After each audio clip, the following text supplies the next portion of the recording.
What's up YouTube? It's me, Shoutout99, and today I thought I'd take you through some of my favourite films.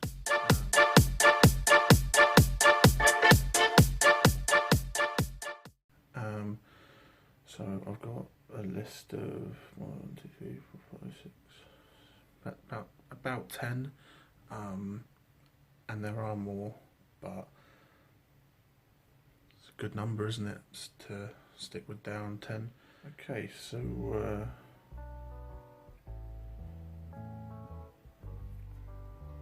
first up we've got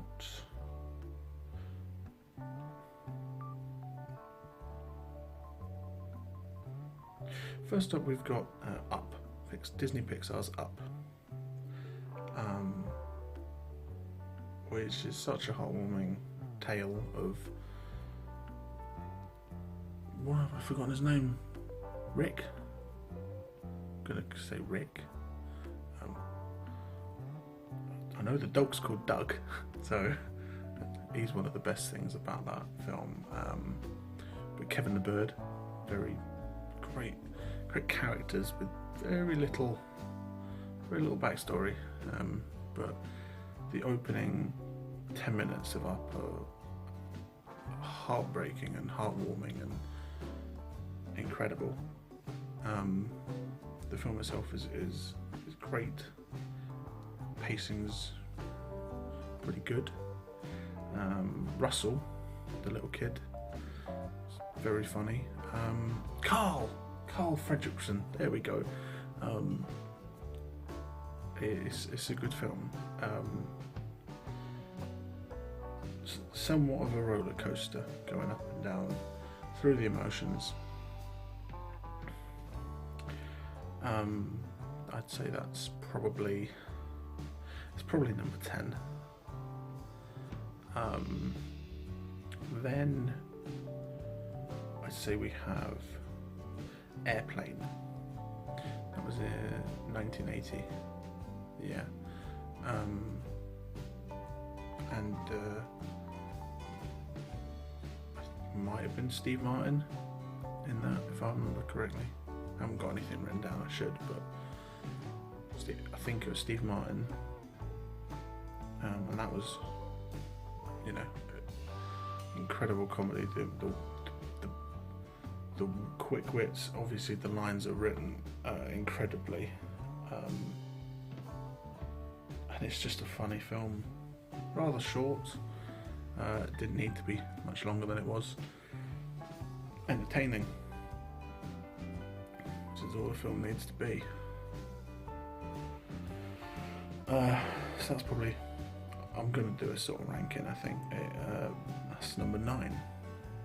So now I think we move on to Ant-Man and the Wasp. Now, I love Paul Rudd. He's great in anything he does, in anything, and he was great in the first Ant-Man film. He was in his part in Captain America Civil War was very good, and in this film he's just himself, generally speaking.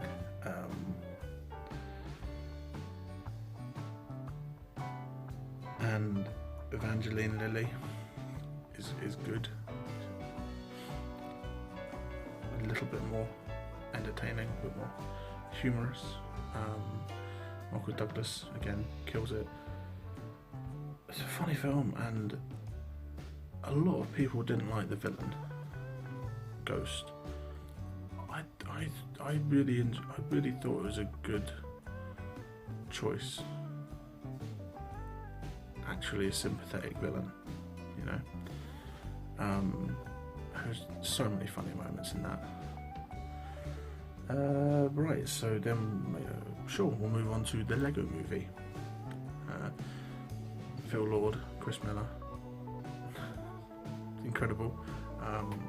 Chris Pratt as Emmett Brakowski was genius. It was hilarious. Will Arnett as Batman is potentially one of the best Batmans. We'll see how Robert Pattinson does as the Batman. Yeah, I think it's coming out next year or the year after, something like that. But yeah, Lego Movie great, and having Will Ferrell, he's one of my favourite actors. He's incredible.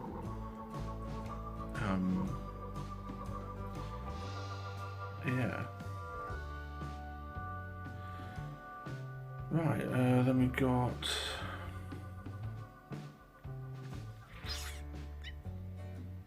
the second Incredibles movie from Pixar. Long time coming, and really pretty much, not necessarily rehashes some of the stuff, but it's still so great here in the hits, you know. Really entertaining. The villain was quite obvious, but still, aren't villains meant to be obvious? Yeah. Holly Hunters.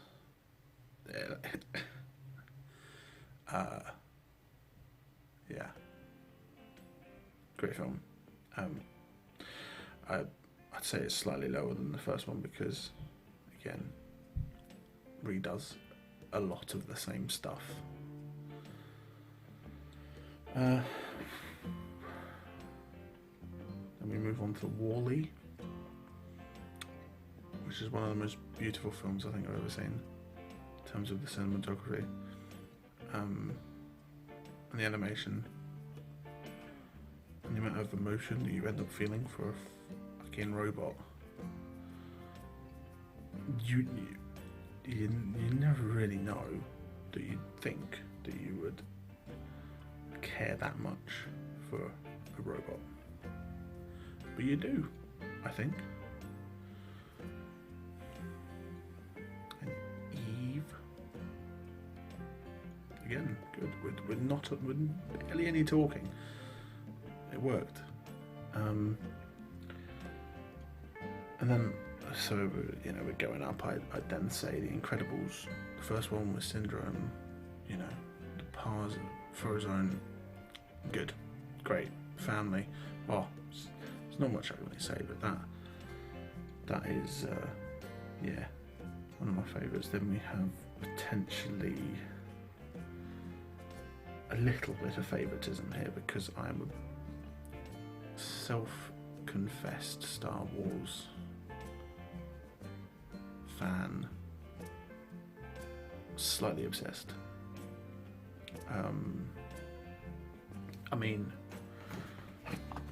I bought this triple poster before I'd even had any pins to put it up with.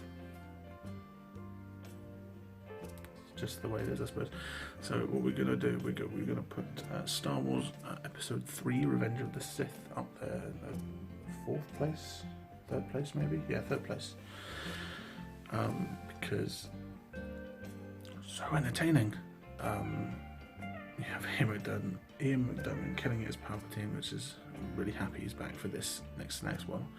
You have Hayden Christensen doing probably some of the best acting he's done with the lines that were given.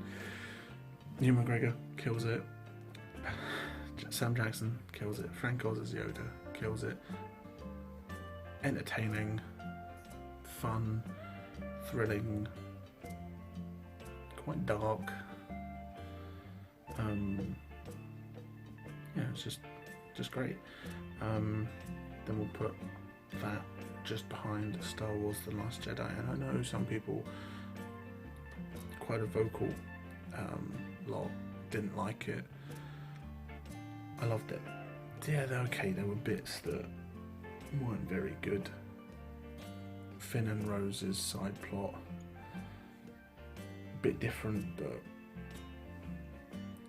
ultimately pointless. Parts of the way they handled Luke Skywalker frustrated me. I didn't see any need for him to be shown squeezing titty milk from a green alien. It's not quite, it's a bit odd, isn't it? But Mark Hamill was amazing as Luke, just incredible. Daisy Ridley, I have a lot of love for her. She was great. And Carrie Fisher was, again, obviously rest in peace, but she was somewhat underused. I know that's kind of the point when they laid out the new trilogy to go. Force Awakens will be about, we'll have a focus beyond Han. The Last Jedi will focus on Luke, and then this last one, The Rise of Skywalker, will focus on Leia. But yeah, there's that. That's my number 2. And my number 1, I'm also a bit of a Marvel fan, so you can kind of tell which film it's going to be. Thor: The Dark World.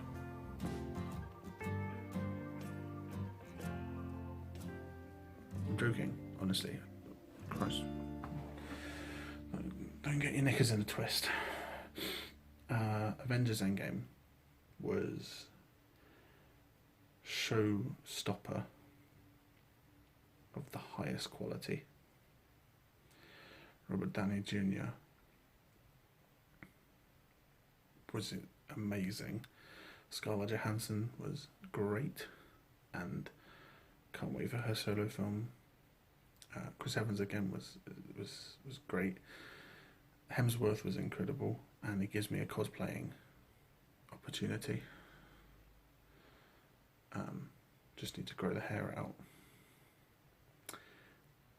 But yeah, it was and again, Paul Rudd was great. I have no idea if this video is going to go up on YouTube, but that was my top 10, I think. Might have been 11 or 9, I don't really know. If you have any ideas, leave them in the comments, and I'll see you guys in the next video. Peace.